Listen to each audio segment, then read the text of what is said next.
आपने शंकर जी से क्या सीखा? गुलाबी मैया,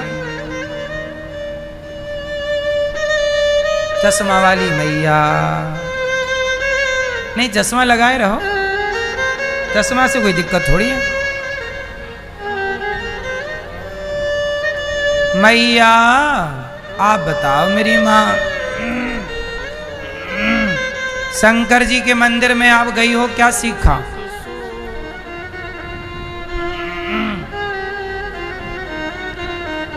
भैया बताओ, आप शंकर जी के मंदिर गए, क्या सीखा? मंदिर जाते सब हैं, सीखते क्या हैं? कुछ नहीं। हम सीखने थोड़ी आए हैं मंदिर, हम तो पानी चढ़ाने आए। हर ओम नमः शिवाय, ओम नमः हर हर महादेव, हे भगवान।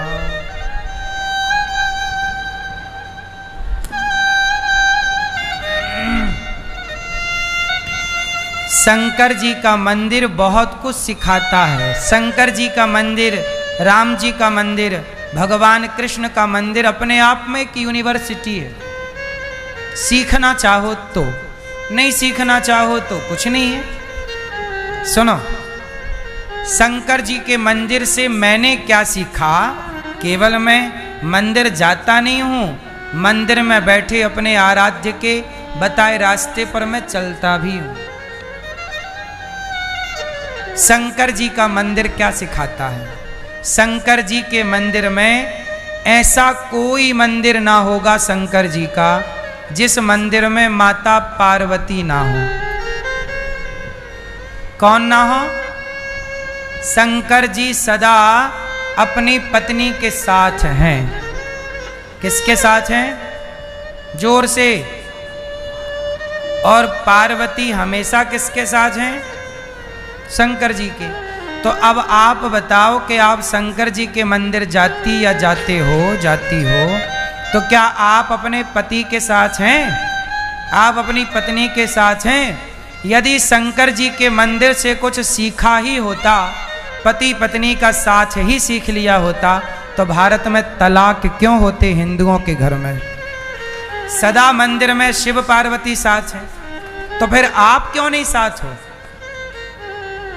आप क्यों अलग अलग हो गए तलाक लेके?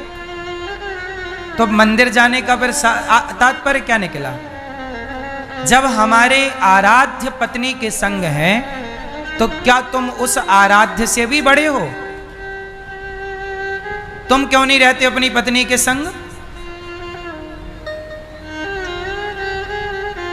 दूसरा ज्ञान सुनो। सदा शंकर जी के पास उनके दोनों बेटे हैं, गणेश जी और कार्तिकेय जी। अपने बच्चों को सदा अपने सामने रखना।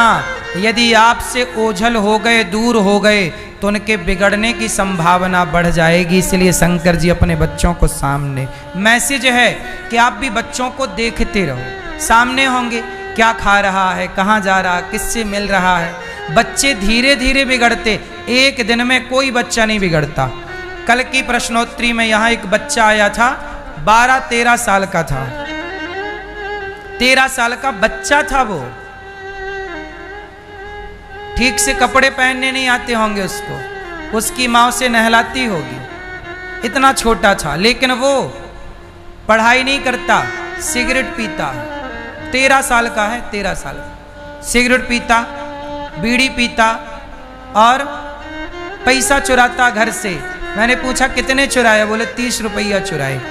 30 में 20 रुपया का खा लिया था और 10 रुपया की बीड़ी खरीदी थी।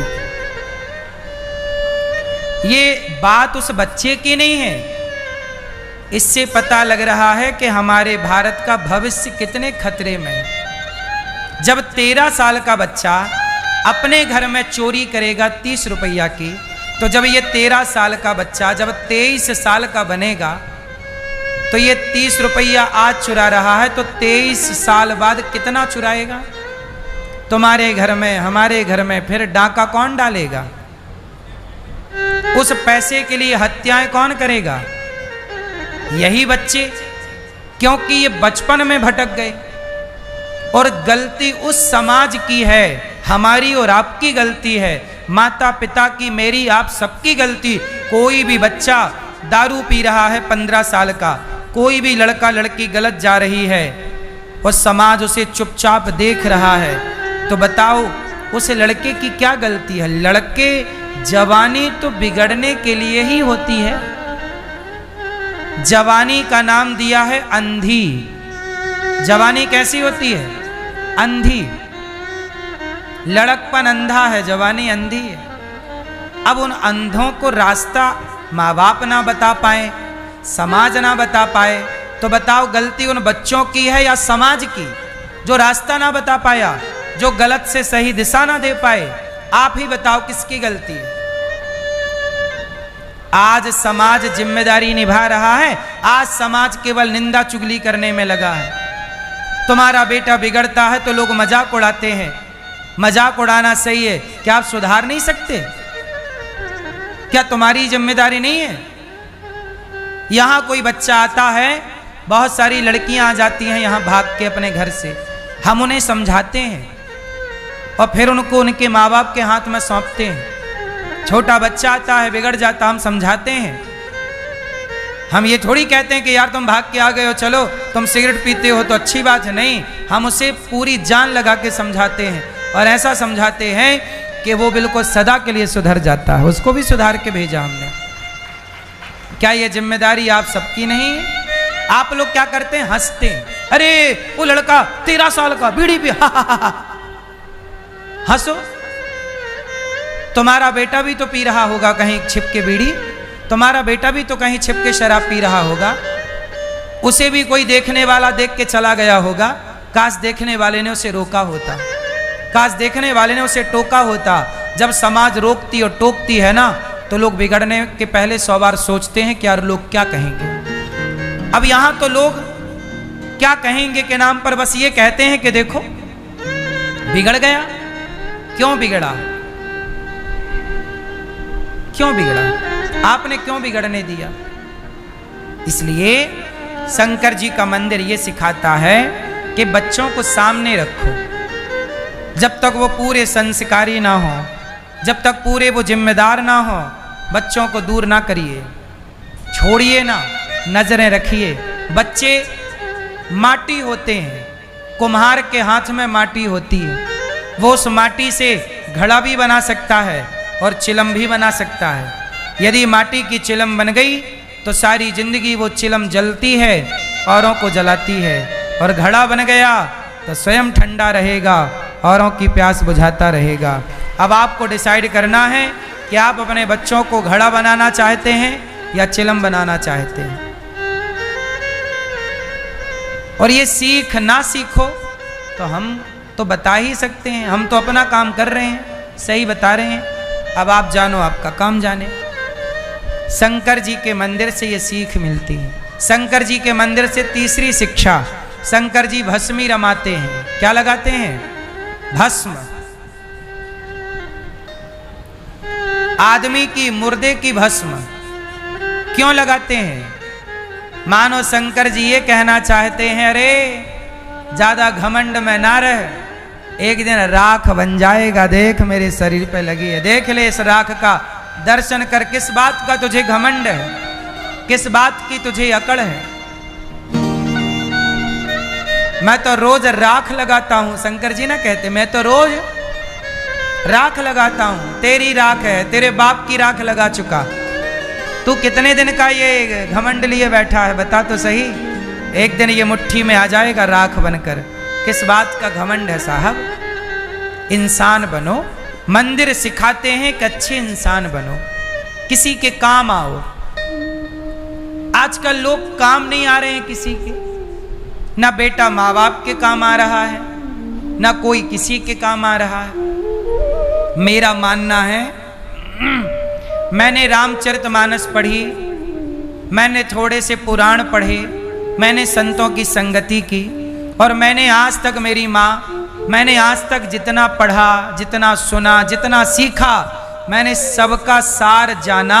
रामचरितमानस में भी उत्तरकांड में गोस्वामी जी कहते हैं कि इस धरती का सबसे सुंदर काम है भगवान राम कहते हैं कि सबसे प्रिय मुझे कोई है तो सेवक, सेवा करने वाला मुझे सबसे प्रिय लगता है। सेवा करने वाला जो भक्त है वही भगवान को प्रिय लगता है।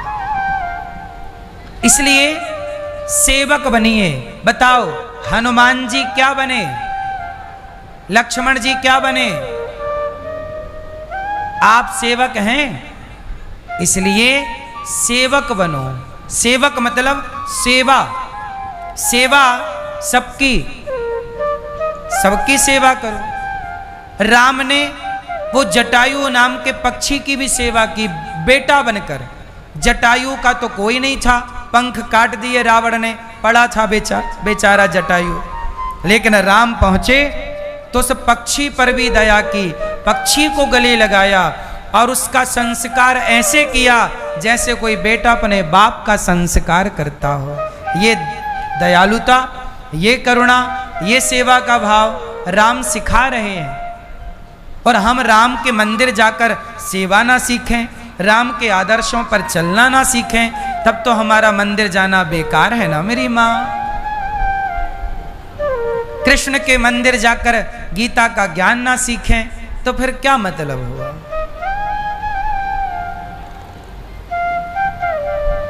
कब तक सीखें? जब तक शरीर है रोज सीखो, एक बात अच्छी रोज सीखो, एक बात पर रोज चलो।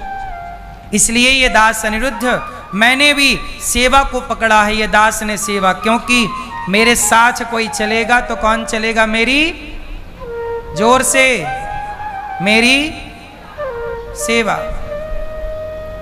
सबसे बड़ा पुण्य है सेवा। इसलिए आप सब लोग सेवा करिए, अपने माता अपने पिता की सेवा करिए, अपने वृद्धों की सेवा करिए, कोई दीन कोई दुखी की सेवा करिए। ये दास अनिरुद्ध आपको कथा सुनाता है और बचा हुआ समय वृद्ध माओं की, भक्तों की, आप सबकी सेवा में ही हमारा सुबह से शाम होता है। हमारा और कोई काम नहीं है सेवा के सिवा। ईश्वर ने हमें सेवा की जिम्मेदारी दी, हम सेवा चुनते हैं और सेवा जो ईश्वर ने बनाया करते हैं।